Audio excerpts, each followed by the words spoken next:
Well, it was kind of fascinating reading up on you before we sat down, with your incredible history at Nike, and then being the CEO of Jaybird, and now with Summit. And anyway, it's been fun to kind of get to know you briefly. So tell me a little bit about your history at Nike. Yeah, so I joined Nike in 2004, so it feels like a long time ago. Yeah. Been at this for a little while. I have sort of a non-traditional background. I came out of finance into the consumer product space, and sort of wasn't thinking about retail or consumer or fashion or design in any real way as a career path, but I had always been deeply connected to sports. Yeah. And in finance, I worked in retail and consumer and really loved the brands that I got to work with. And I realized that finance is really not the passion. It's really about consumer and thinking about marketplaces and how brands and retailers interact. And so it was one of those unexpected opportunities that you kind of just know in life you got to jump on. Yeah. And I'd never been to the West Coast. I'd never, I was New York born. So New York born. I was New York born and raised, spent a lot of time in New England, went to school in the Southeast. Where'd you go to school? I went to Washington and Lee. Oh, Washington undergrad. Lee, that's right. Yeah. And did soccer there. And played soccer there. Yeah. And had this, connection to sport. And so Nike had always been a brand that I had an emotional connection to as a consumer. Yeah. And when the opportunity came up, I was just like, this is the pivot you kind of have to jump on. It is. It's amazing in retail with consumer brands and trends how interesting the field is every day. See, if you're in the industry, every day you wake up, it's interesting. Like when I used to do banking really early on in my career, and I was like, this is the dumbest thing I've ever done. We've got a shared background. Yeah, I mean, it's good for the people that are like really smart and analytical. For me, I mean, I've got a little part of that to my personality, but I wanted to see product. I mean, I was in sports as well. So I used to work tactile experiences are so sort of magical. They really are. And so I jumped on the Nike opportunity, and you're right. This industry is extremely dynamic. I'm sure we'll talk about some of the things kind of going on, et cetera. But what I loved about Nike, you'll find like I'm always learning. I'm always a student. I'm never an expert, right? I'm always kind of learning new things and sort of believe deeply in that growth mindset. It's a great mindset. philosophy, yeah. But Nike is like this perfect background for that, because the there's nothing in any document that says this, but it is highly rotational. So like every 2-3 years, you're changing. Yeah. And so you get this amazing experience of learning new things, and the brand is really comfortable kind of allowing people to jump from, hey, you're a designer and you jump into marketing. That is insane. You're a finance guy and you jump into product, which was my background. I've heard a lot of good things about Nike. There's actually a few big players in Utah that also went the Nike route. So like Nate Randall, CEO of Gab. Yep. There's one of the guys from one of the heads of Kickstart. Also was out of Nike. Yep. So and the common thing that I've noticed about all three of you are very smart people. I mean, I'm serious. It seems like they hire really top-notch people that are really intellectually sound. And I would put sound. myself more in the category of just lucky and sort of right. learning on the go. Okay, you're the one hire that was learn on the go guy. Yeah. But what's so cool, I've jumped around to all these different experiences and jobs, a lot of them sort of this intersection of brand and retail. Yeah. And how fun. In my case, oftentimes in different countries and sort of different places, so getting experience outside of the U.S. market and learning new markets as well, it's rare. And so for us, my wife, who's a co-founder of Summit, and myself, we were there for just under 15 years. We just had this kind of magical ride of getting incredible experiences and learning as we went. So what did you do at Manchester, and then what did you do later on in Brazil? Yeah, so I came from finance, got into strategy, moved into product, and then sort of got on this GM path and moved over to Manchester United and ran Nike's Manchester United business out of Old Trafford. So I'm literally, we shared, I was a soccer kid. Yeah. And now I'm like working at one of the most iconic clubs on the time. planet. Oh yeah. in my late 20s and early 30s. It was pretty perfect. Yeah, it was ideal for a lot of reasons. So you were stationed in the stadium? Or we had a building just next to the stadium. You had a stadium right next to it. Yeah, but based in Old Trafford. And so Nike, it was sort of a unique relationship. We ran Manchester United retail. We did a lot of the merchandising, even the non-Nike stuff. And we created product. And it was just this really cool experience of you're sitting, 50 feet from a mega store that has 80,000, 90,000 people coming to it on a single day. Oh my gosh. And so like trial by fire in terms of learning retail, right? You're in this situation that probably 100 doors on the planet go through, where you have this unique sort of traffic situation where particularly on a game day, you've got incredible traffic. And so, one of the coolest things was the ability to trial new stuff. Yeah. You get information really quickly, right? Because if you can test it against 30, 40, 50,000 people in a single day, you're getting pretty incredible, feedback. Wow. And so like, one of the things that stood out to me about that experience when we were thinking about this dynamic of really high traffic, high volume retail, what are the opportunities to make that experience better? And there's, you think about all sorts of things, design and layout, and when you're in that type of environment, it's how many registers can you set up and how do you queue? But one of the things that we trialed that I thought was so fun and interesting was, like, how do we edit the assortment to make the consumer journey easier? So we had this, huge footprint, the size of this space, and one of the things we wanted to test was, like, we called it the keychain test because we started there. We had something like 50 or 60 SKUs of keychains because a lot of kids, a lot of people are walking through there. They want a memento from the experience. They want to get out and go on and watch a game. And we were offering this massive assortment for this individual item.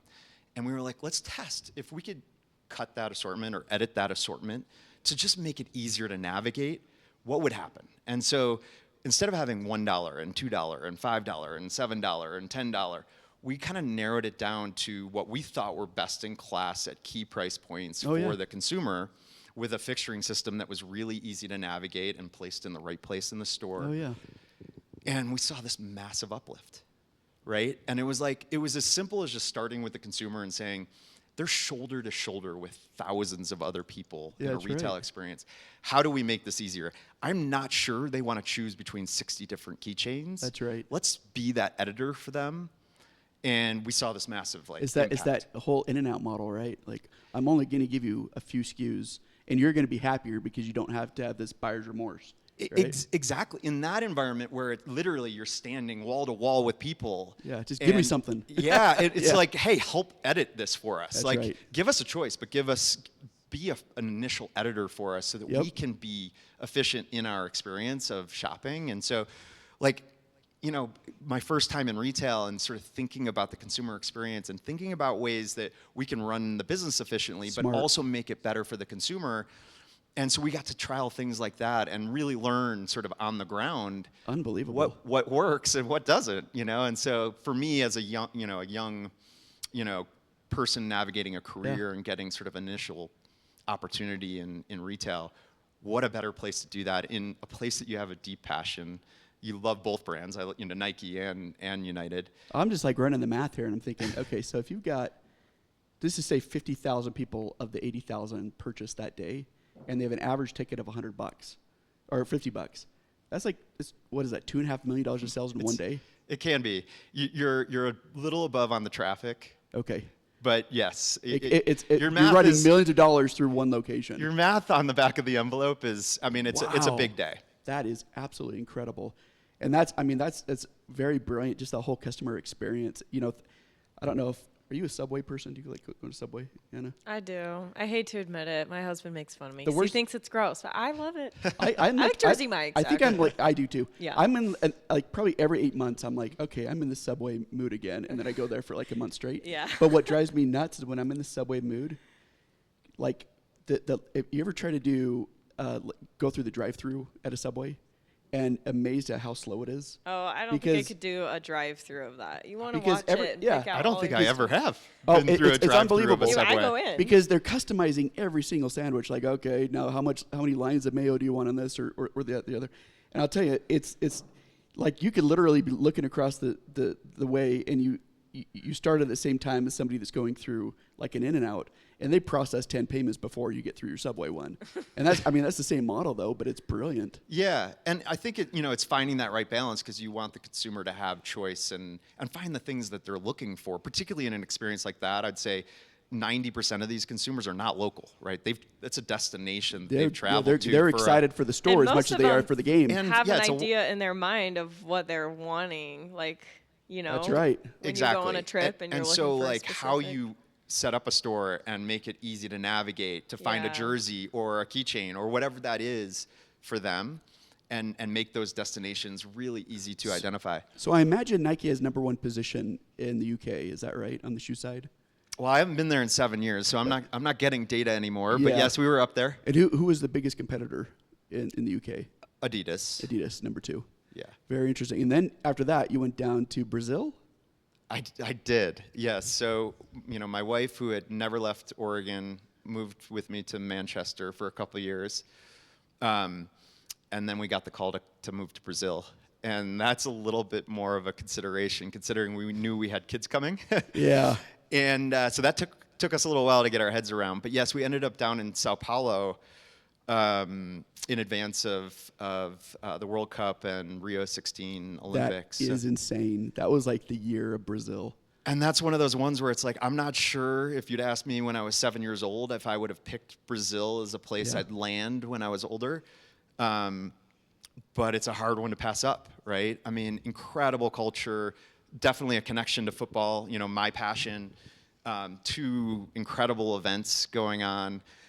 Keep in mind, my background, upstate New York, Portland, Manchester, it has been 40s and rainy my entire life, right? So that's right. Brazil sounds pretty good when you start to think about it just from a pure weather upgrade perspective. So. Oh, that is absolutely hilarious. So I'm trying to remember who won the World Cup in 2016. I want to say it was Germany. Yeah, probably Germany. That is so fascinating. So you're testing me though. What was it like working around the World Cup before we get to the Olympics? What was that like? A dream for come Nike. true. I mean, keep in mind, like the backdrop to this is a country that's really struggling to host a major event like this. Yeah, economically. Some social and political challenges going on, protests. So that's sort of the backdrop. Currency devaluation, like there were some waves Inflation in that problems, water. Yeah. But one of the things you kind of learn about Brazilian culture is it's just deeply passionate. And so like being in a culture like that, embracing sort of a major world event, it's kind of second to none. It's an experience. Like even at Nike for 15 years, getting tons of different sports events experience, like this one was so magical because just the entire population feels it. They embrace it so deeply. Were you with the Nike store at that location in Brazil as well? So at corporate office at that time, I was running our sportswear business, which is effectively Nike's lifestyle business. Everything from the cool shoes to, as it related to the World Cup, like the medal stand jackets and the warm-up jackets are from lifestyle. So you've had some pretty good swag in your life. I have a decent. Let's be honest. I want to see your closet for a minute. I have an okay footwear collection for sure. You should, really cool. If you got the employee discount or whatever. Yeah, that's right. Maybe you designed some. Yeah, I'll take every scratch and dent that you have here. Bring it over, ship it up to me. I was thinking much more broadly about Brazil as a marketplace, and how do we, through these 2 events, kind of facilitate the brand growth, both of our performance side, and then for me particularly the lifestyle side. From an export perspective, Brazil and Argentina have always kind of traditionally been known as kind of protectionist countries. For sure. And just like the tariffs that they put on incoming brands almost makes it impossible for incoming brands to actually house themselves in Brazil. So how did Nike work around that? It's one of the few countries where we had local for local manufacturing. Oh, wow. Tell me So more about that. you know, a lot of that, it wasn't 100%, but you know, a major portion of our business, You just manufactured it there, so you qualified We to had not pay the crazy tariffs. we had secondary sourcing there that we manufactured locally. Yep. Oh, that is fascinating. Unbelievable. So you did all the really cool merch when you were in Brazil, and then you had the Olympics come after Yep. the World Cup. Back to back. That is insane. It obviously would have been Summer Olympics. I hope they weren't having Winter Olympics down there. It was. Yeah, the Summer Olympics. Yep. That's- In a lot of ways, it felt similar in that it's just like this massive celebration of sport. And so if you enjoy sports or grew up with sports, it's just this fantastic And now moment you're- that doesn't come around very often. So And now you're in another Olympic city, living in Park City. So you're kind of yeah, and you're even in Manchester, I was focused on United and sort of the football side of the business, but the London Olympics That's right. was there too. So holy cow! You're just like I'm So like a you're magnet. good vibes. Like, are you saying just that gonna maybe follow the you Olympics around. will be back in Utah? Yeah, I'm not sure there's a jeez. correlation there, but I Well, you're here. There might be. I don't know. I personally deeply enjoy those events, and so I love being around them. And yes, hopefully we're hosting one here in the Yeah. near future too. I would love to hear about your experience being the CEO of Jaybird and how that all came about, and your history there. Yeah, it's an interesting one in that it feels a touch disconnected in that it's a move to technology. Yeah. And that was totally new space for me. What was really cool, what I gravitated to though was in the technology space, Jaybird had this deep reputation of like serving athletes first. Their whole background and history was designing headphones for runners and fitness athletes. And so in a lot of ways, the consumer felt the same or very similar to sort of my background in the last 20 years. It was, again, a great opportunity to learn, jumping into a new space. And it came with a move to Utah and Park City, which is sort of hard to pass up. It's like, again, it was one of those things where it's like, I love Nike. I'd been there 15 years. My wife had as well. So we had this deep kind of connective tissue to the brand. Yeah. But when you kind of look at it and you're thinking about major life decisions, and you're like, running a cool brand in a mountain town, with You're clicking on all cylinders. with at that a point. deep connection to kind of the outdoors and an athletic community and lifestyle. It's like, how do you pass that one up? Like if it's the wrong decision, we can rectify it, but you got to kind of take that chance, at least for us. And so you'll find, like, along with sort of learning and growing and wanting to constantly be putting myself in new spaces, the other thing is, like, you got to take certain risks. Yeah. You gotta jump on certain challenges, and if they're poor decisions, you can always figure out how to exit. But it was an incredible experience in a lot of ways. I think it was very different from sort of my sort of career upbringing and sort of the experience I had. Nike, with every business that you run, you kind of have this wind at your back. Yeah. With a brand that most people on the planet recognize and have some affinity to. You're kind of starting with a head start. With Jaybird, it was sort of the opposite. It was more of the upstart brand in this huge marketplace where you've got Apple and Beats and Bose and Sony. You literally have Skull Candy down the street from you. And Skull Candy down the street. And hyper competitive landscape, and without some of that groundswell or fair trade wind, if you will.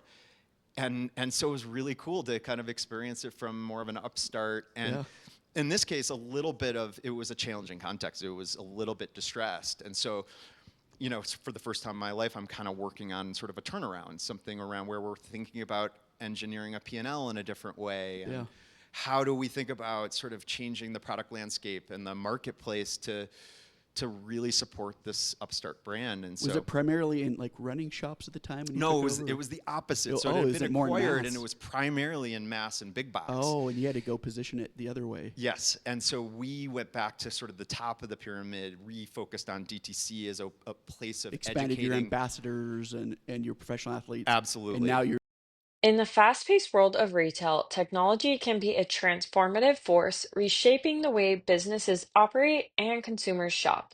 Is your retail organization leveraging technology to its top capabilities?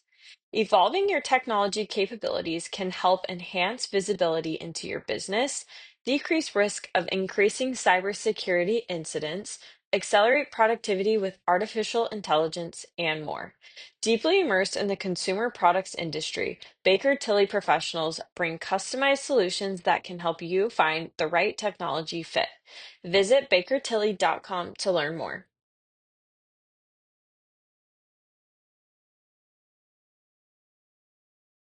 Becoming the niche. Building niche brand. specialty again, building some of that Smart. higher education, higher storytelling portion of the marketplace to serve the brand in the way that we needed to. And so, very different from previous experiences where, like with Nike, everybody kind of knows what they're getting into and who the brand is, and no real education required. Wow, that's absolutely true. It's a fascinating thing because I think most brands, they romanticize the idea of starting off as a niche brand and then eventually becoming a mass brand, when the reality is the vast majority of brands really should be niche brands. That's where they're going to be best positioned for like long-term stability. Yeah, and it's part of what fascinates me about today's marketplace. And I'm in this, and we'll talk about Summit, but as sort of an emerging or more startup niche brand, we're kind of at the end of this golden generation of DTC. You think about the emergence of like the Warby Parkers and the Bonobos. And, a little bit later, Allbirds and Outdoor Voices, and some of these great brands came. We've had this sort of titanic shift, this seismic shift in the marketplace, with privacy laws changing and telephone ecosystems changing and data changing. A post-COVID, era, rising costs of digital marketing, and ROAS changing, buzzwords. It's a different moment, right, for brands, and I think everybody kind of, and particularly in my networking community, it's like, what's the unicorn brand? And it's like, I heard this term of like finding the ponies, which are, not the unicorns, but the brands that could be 10, 15, $20 million. You can be a really successful brand at that level, right? And finding your niche and really having a connection with your consumer and solving that need is really important, right? To the efficiency of this new world. And so, I think there's this really exciting and kind of fun, and I don't exactly know where it'll end up, but like you see a lot of the brands that started 10 years ago getting into mono-branded retail and sort of moving from the digital-centric and nativeness of their origins to having their own stores, and what happens with multi-branded environments. And how do brands that have been built on sort of a DTC platform migrate to that or not, I think is a really fascinating topic. It's something that I think will define sort of the next 5 to 10 years. Well, kind of some of these, you talk about like your e-commerce spends, and back when banner ads were huge and everything else. If a company that's kind of more medium size, like Jaybird, you don't have to speak specifically to Jaybird, but what do most brands like to get in a return if they're going to spend $100,000 on ads for the next few weeks? What's kind of your over and under of what you actually have to achieve in order to take that risk and spend the $100,000? Are you looking for like a 2-to-1 return, or what are you looking for? Yeah, I mean, I think of sort of the industry benchmark is target more chasing 3-to-1. 3-to-1. But even when you do that math, when you think about sort of a 3-to-1, and you think about the gross margin of your specific industry, headphones a little bit different than footwear and or luxury. That's right. You're very small margins. Right. I mean, you're thinking about, can I exceed that? That's right. But I also think, it's a little bit myopic to think about it only in terms of returns, because there's a role, at the end of the day, what I think great brands and great retailers do is think about sort of the consumer experience and how are we serving the consumer. And looking at a return on marketing is one aspect. It's the financial aspect of sort of that effort. But if you're helping them understand sort of your product positioning or your brand positioning, and you're creating sort of a broader sort of connection with that consumer, I'm not sure that the financial return is the only metric to be looking at. Yeah, that's very interesting. And you know, I think sophisticated brands are thinking about lifetime value, and so like ROAS gets you into really quickly like sort of what the return is today, or Yeah. you know, over this campaign or whatever. And I think the brands that understand the ecosystem of efforts that they're making and what that has an impact on in terms of lifetime value, Yeah. sort of taking in sort of qualitative and quantitative metrics, right. is a more important piece of the puzzle than So flipping over to your new brand, Summit, how did the whole business start? And it looks like you've got some really interesting SKUs. I'd love to learn a little bit more about the company. Yeah. Origin stories. You know, to be honest with you, it was a little bit of luck and timing, and like I think all founder stories are. Yeah. You know, in one piece, it was I was working really hard on Jaybird. You know, we were talking to a friend yesterday, and we were defining whether you're a live to work or a work to live type of person. Yeah, that's right. And I'm a live to work type of person. Is like what I do is a part of my identity, and I love it. I really enjoy this stuff. But I was sort of deep in the throes of Jaybird and sort of rebuilding the brand and the marketplace, and but I needed a creative outlet, and so I started to think about the product that's sort of in front of you, the powder tote, more as just this fun exercise for me, just this nights and weekends kind of release, if you will, and sort of get back to the creative side and sort of exercising that other side of my brain. And I got sort of obsessed with, this sounds terrible, I love the traditional canvas tote. I love the silhouette of the tote bag. I have this nostalgic connection of that product connecting me to some of my favorite moments and my favorite people. That's right. Being on a boat, driving to a beach, and like taking the canvas tote to the beach for a picnic. Very when Northeast. I was a kid. Yeah, absolutely. Yeah. You know, like those memories just kind of stay with you. They're foggy, but they stay with you. And so this product had this. I just had this affinity for this product, and so I really got into like, how can I take this forward? How can I take this product to a new place? And it was connected to, we had gotten Jaybird back to a pretty healthy place, and it was the right time for it to sort of reconnect with the mothership in terms of the bigger brand that owned us. Yeah. And so it was like this perfect sort of semblance of, I was working on this project in my mind, and the timing of, I was in a good place to just take a shot. Well, it's a whole different, I think, level of satisfaction when it's a brand that you started. I mean, it's a lot more worrisome, but it's got to be extremely rewarding when you look at like the products live. Like when I remember, or it's a product that you started that's actually on shelf. I mean, it's a beautiful experience. It really is, and for every founder, and I've heard this on other podcasts and shows, it's like you underestimate the connection and the passion to. I know. And you underestimate how hard it is. You do. It's both, right? But you know, I got a picture from a friend sitting in the Salt Lake airport, and one of my bags passed him on somebody we didn't recognize, you know, sort of out in the wild moment. That. Yeah. And it's like we're starting to have that, right? Yeah. Those moments of getting this really thoughtful email from a consumer in Florida, and just sharing how the product had sort of helped his life in some way. And so, you know, those things, like, you can't, I don't even know how you describe them. They're just so special as a founder. Somebody who's put in, you know, a year's worth, or in my case, more time to get to that moment. It really helps fuel you. Well, the bottle one is, I'd love to dig into the bottle side because it's really fascinating. Like there's some real innovation that comes from the bottle. Like you were just showing us before, and you had mentioned, which is very, very much true. We've run the sales for a lot of water bottle companies, Swell and a bunch of others, Hydrate and others.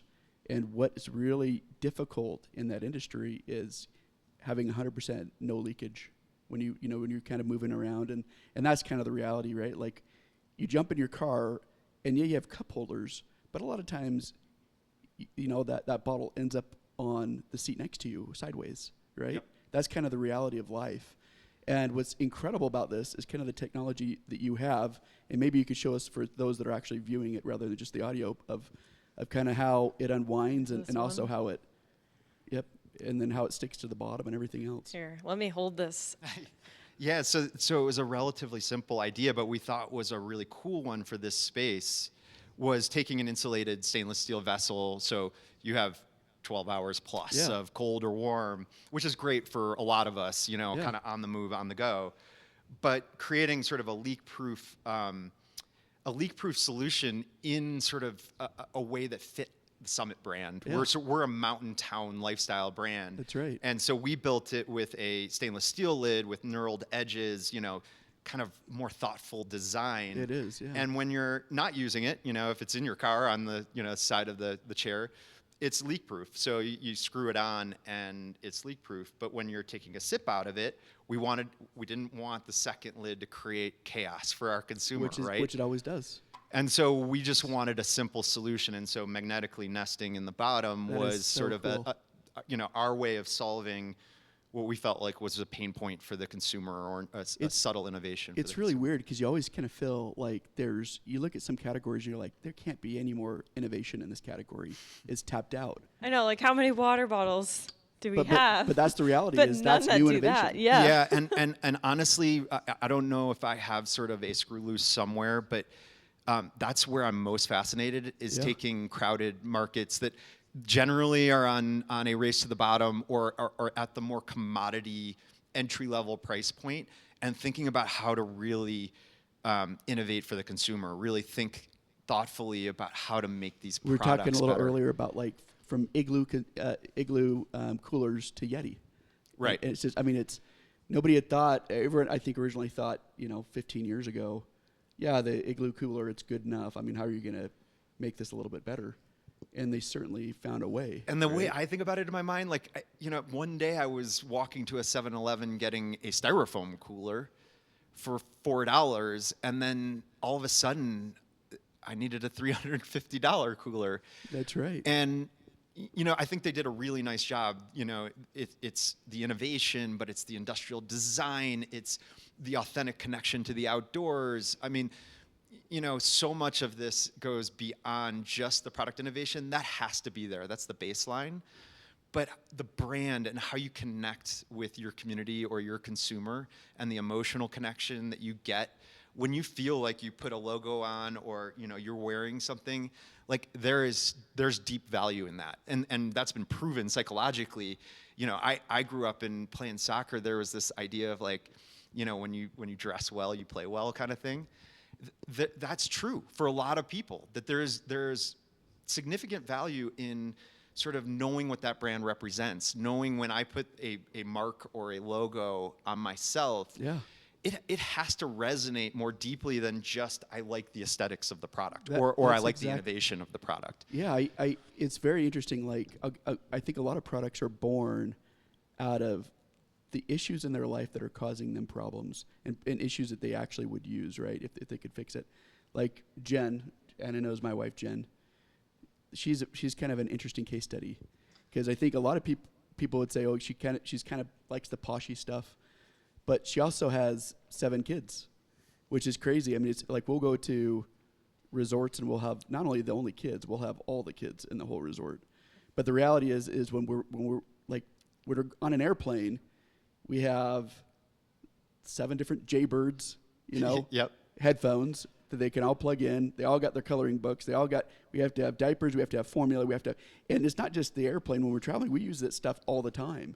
But she wants to use something that's also, because she's a thoughtful-minded consumer, she also wants products that are made well and are also functional, right? It's not just the look of a product, or it's not just the function of the product, but it feels like you've done a really good job on the hybrid.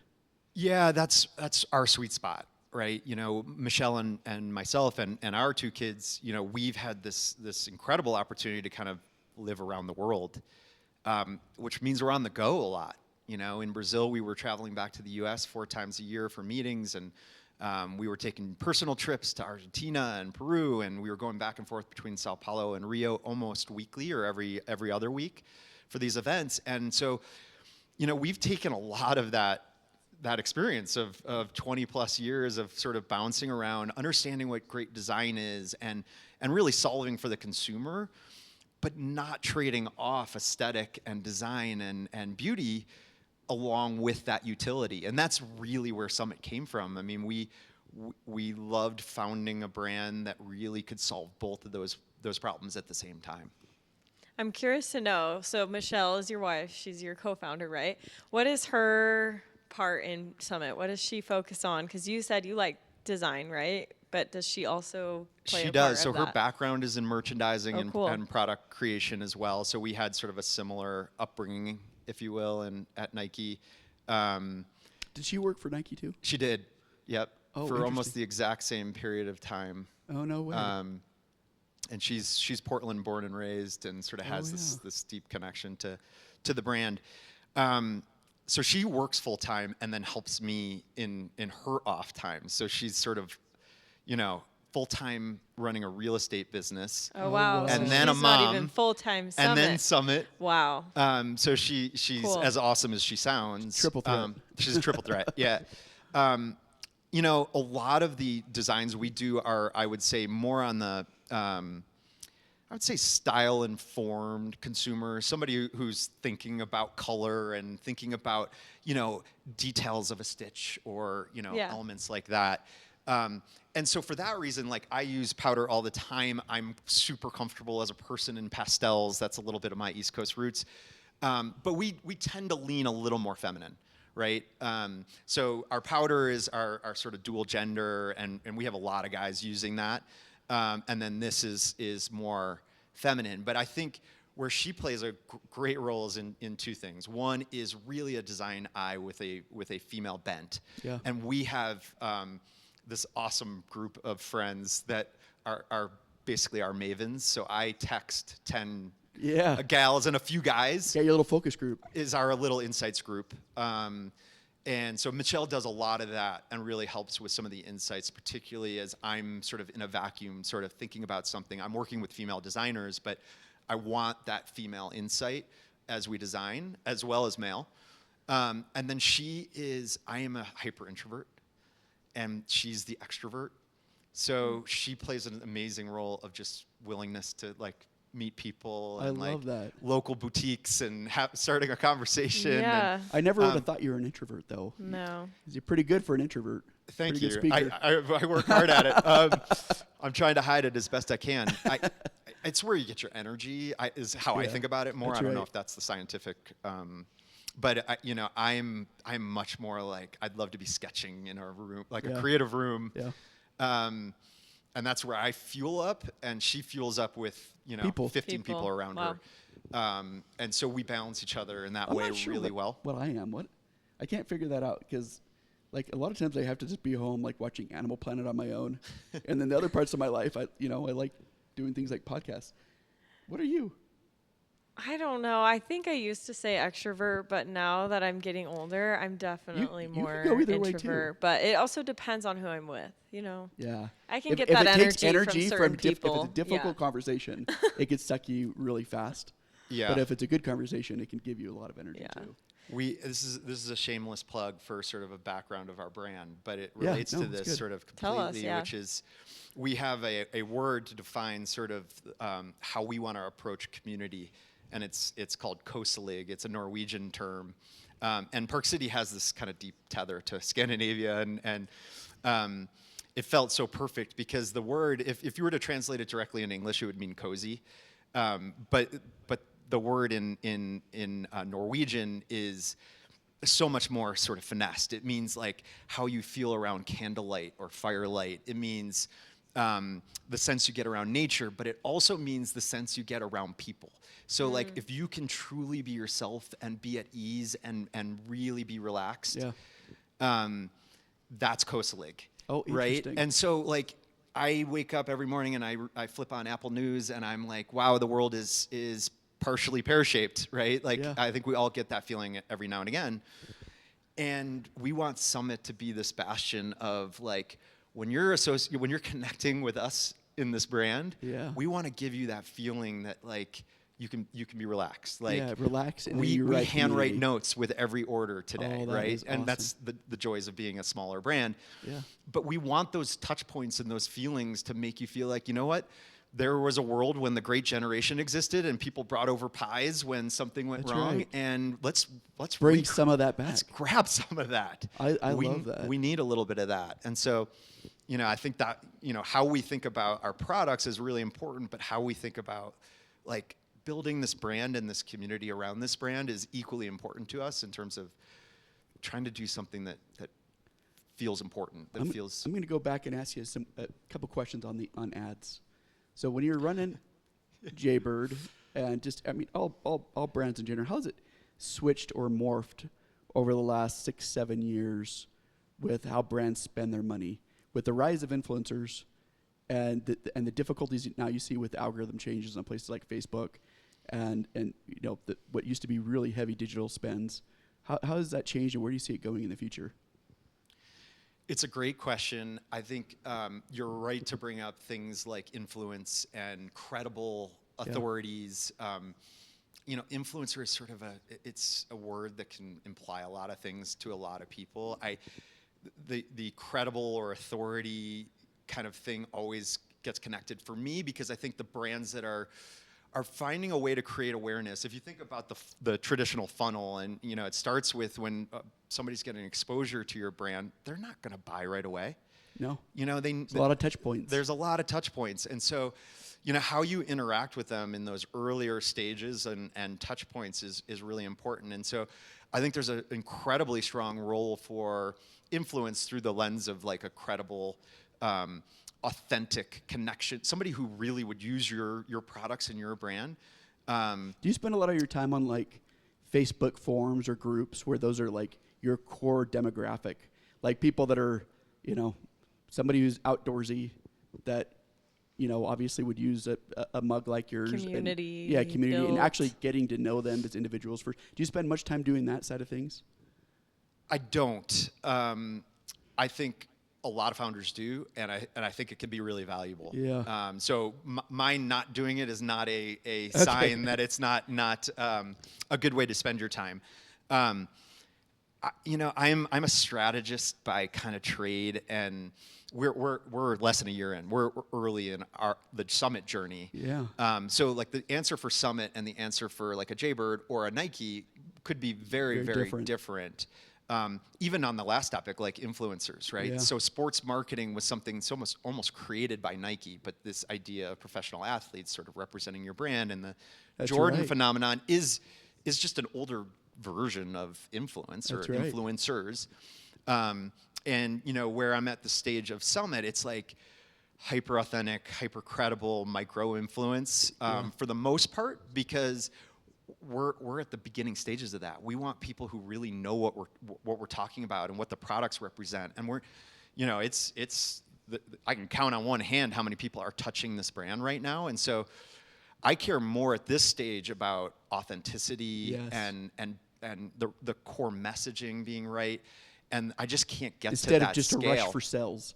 It seems like you're building it, like we talked about, more for the long term, right? And for building the 100%. credibility. This is the lifetime value conversation, right? This is like, and most of our marketing today isn't even sales oriented; it's brand oriented. this is the opposite of like the TJX brand that just wants to go in and dump product. We're going to be around for a while. We want to educate the customers. We want loyal customers. We want to have them help give us feedback on our creation of our products. It just feels really well thought out. Yeah, well, and we some of our colors, we do a program called 980. So our assortment strategy, our merchandising strategy as an early brand, black, blue, and green are our core colors. Oh. And that kind of has this narrative tied to navigating a mountain. You're familiar with a blue square or a black diamond or a green circle. We obviously aren't translating varsity colors. We're taking our own interpretation of that. But then we have something called 980, which is all the colors that we're telling either a seasonal story. So the Aspen white mug that you had is one of those. We're only making 980 of them, which is the vertical meters from Main Street, Park City to the tops of our peaks. It also happens to line up with your buying minimums are roughly about 1,000, right? And people ask, well, how do you scale with that strategy? And well, it's like, hey, the reason why we did that is because we want right now everything to feel special. That's right. We want people walking It's the through and being like, experience. I'm not going to see 1,000 of these. That's right. On every shelf that I walk by and with every person. And so there are ways to scale that over time. But as I think about wholesale and sort of the future of the brand, it's like, I'm not thinking about how to get into big box right away. That may be a problem I'm thinking about 15 years from now or 10 years from now or something. I'm thinking about who are the most influential 25 retailers. That's right. that would get an allocation of that and understand that that's valuable, because they're maybe the only retailer in their city that That's has right. that You're access to those colors. You're thinking about as some European countries think about it, Italy and France, and it's like it all comes down to the product and doing that the right way, and then the money will follow later on. Rather than a little bit, I mean, we're obviously a little more capitalistic over here, but a lot of times, the product capability or the dependability can vary a little bit more, which is it's pretty interesting. I got a question for you on advertising for a minute. You've had heavy Nike experience. Nike has the luxury of just throwing up the swoosh and they don't have to do any education. It's a completely clean content. It's somebody kicking a soccer ball, right? And it just says a swoosh. And quite frankly, when you have a new product, a lot of brands have to do the really heavy education portion on marketing. Yep. So you have to tell people why this brand is better than X, Y, or Z. So it's got to be a very difficult balance for you, because you want the clean aesthetic, given your Nike background. Yep. But you're also a new product, and you're trying to educate. So where do you land for a brand like yours? We literally just had this conversation yesterday. So it's like perfectly timely. Yeah. And where I land, when I think about sort of like digital advertising is our core advertising. It's just efficient. I can do it as a team of one or two. I've got a great, couple of freelancers, but, when I think about sort of I have limited time and I have limited dollars, resources, Yeah. the two most important resources, like how do we have the biggest impact? I think where we may differ from a lot of more emerging brands or brands that are in their kind of startup phase is we are working on sort of a basket of ads that we're thinking about sort of the consumer journey we want to create. Yeah. Now, in a digital landscape, between hitting an ad and then coming to the website and then maybe hitting an ad, an ad or whatever, and then hitting your Instagram, they're not going to hit it perfectly linearly, right? right. The way I map it out. That's right. But the way I think about it is like we are building three kind of assets right now that are more about telling our brand story. Those are our initial touch points with the consumer. We're not trying to sell. Yeah. I want them to come in, understand, see a product in the context of a lifestyle, see it in the context of what Summit stands for, come to the website, learn a little bit more, maybe read what we call field notes, but effectively a blog. Yeah. We're doing things called community casts, which is like our community is voting on specific aspects of design. So maybe interacting with the brand that way, then maybe seeing an ad that has a little bit more product specificity to it, educating on a few more of the details of how we build these products that you're going to buy once and buy really well. That, we've got waterproof and organization and sustainable materials and all of those things. And we're thinking about it as a longer term journey.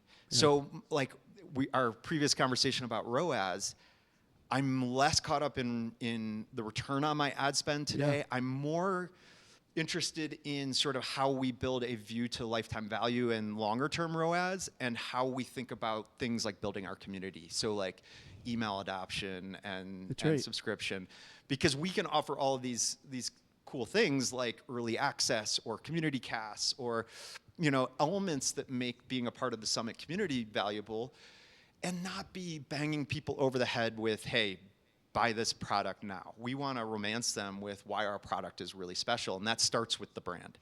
Very interesting. Before we kind of wrap this down a little bit, interested to kind of hear your retail strategy going forward with the brand. So I kind of look at some of the SKUs that you have right now, and I'm thinking places like high-end resorts. Like, I don't know if you've ever been to Maui, like Whalers Lock or Whalers Village.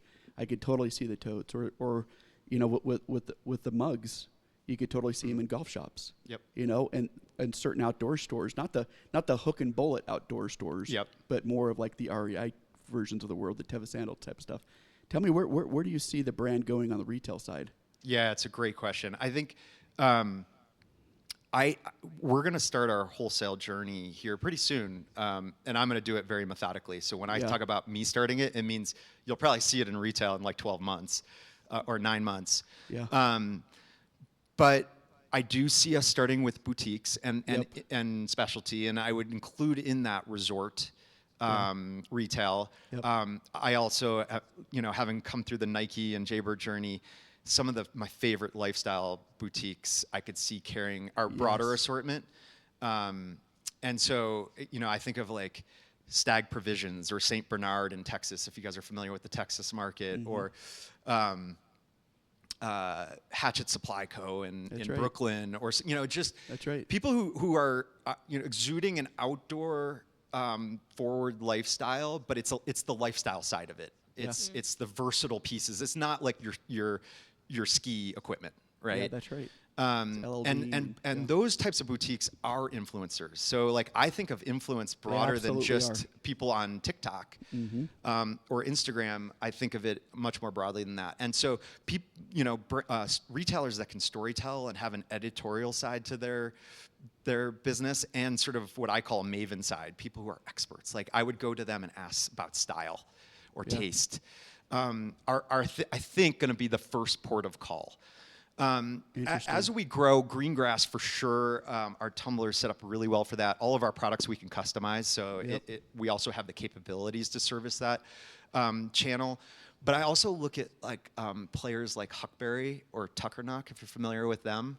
Yeah. The balance of great storytelling with great product. Those types of retailers sort of come to the top of my mind of like, in a perfect world, seem like great partners for Summit in the future. Wow. Well, it's been super fascinating dialogue. It's an incredible background that you have. You're even sporting the Nikes right now, which is super rad. But, I certainly appreciate just real quick question for you. Favorite soccer or football team, as you would call it, of all time? Who's the best ever? So I'm very partial to English football or the Premier League. The Invincibles of Arsenal. Probably take that one for me was sort of a special time, and it was sort of a weird time to be an American kid. Yeah.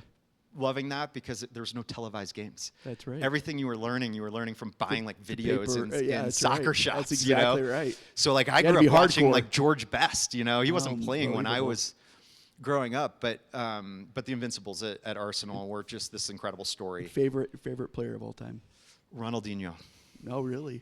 Yeah, he may not be the best player of all time, but my favorite player, Ronaldinho, because he brought sort of this hyper talent with this expression. Like he would dance after goals, and he just had this like love of life that sort of manifested on the field that I have not seen since.